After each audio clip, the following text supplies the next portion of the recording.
On October 7, 2023, we saw Hamas kill 1,195 Jews. It's been over 570 days and we still have hostages. These atrocities are and were barbaric. To say they were traumatizing to survivors barely scratches the surface. Protests on college campuses that intimidate and threaten Jewish students are not benign and cannot be ignored. I remember vividly when Slovakian classmates taunted Jewish kids like me, and what's happening today looks and feels the same. And most recently, the Pennsylvania governor's residence was burned by an arsonist during Passover. Sadly, the scourge of anti-Semitism impacts the Holocaust survivor community. The Jewish Federations of North America, JFNA, submitted written testimony to the committee in response to the hearing about this topic.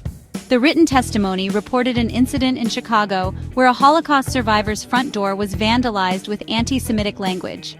The survivor, who refused to remove her mezuzah, said, "I cannot show fear, it's not an option. I cannot show them, I'm afraid." Anti-Semitism is terrible in any form, but when Holocaust survivors must confront this evil again, words alone will never be sufficient. A recent poll conducted by the Anti-Defamation League shows the seriousness of the problem, demonstrating about half of people worldwide hold anti-Semitic attitudes. This number is more than double what it was a decade ago.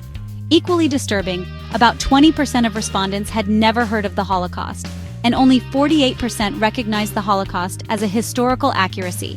In addition, a 2024 Gallup poll indicated that 81% of Americans describe anti-Semitism as a very or somewhat serious problem, up from 57% in 2003. The poll also demonstrates that more older adults see anti-Semitism as a very serious problem compared to younger people. 66% of people aged 65 and older, and 55% of those aged 50 to 64, described anti-Semitism as a very serious problem, as opposed to just 36% of people under 50. In addition, the survey found that 46% of Jewish Americans have experienced more poor treatment or harassment related to their faith than prior years.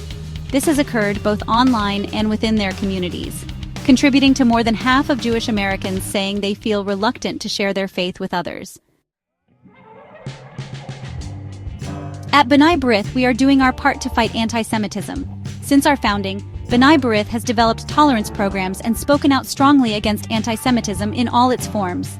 Our annual None Shall Be Afraid essay contest is our flagship response to the world's oldest hatred. None Shall Be Afraid was inspired by the 1790 letter from George Washington to the congregants of Truro Synagogue in Rhode Island, where he quoted Micah 4:4, "Everyone shall sit in safety under his own vine and fig tree, and there shall be none to make him afraid."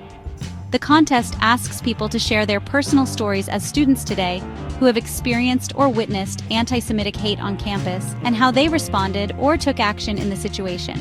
In addition, bnai Brith's program, Amplifying Jewish Voices, assists Jewish students experiencing anti-Semitism and anti-Israel sentiments at their schools.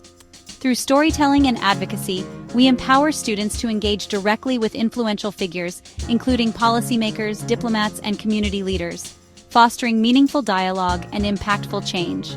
By sharing their voices through social media, digital content, and more, we amplify student stories far and wide, encouraging others to join in spreading their powerful narratives.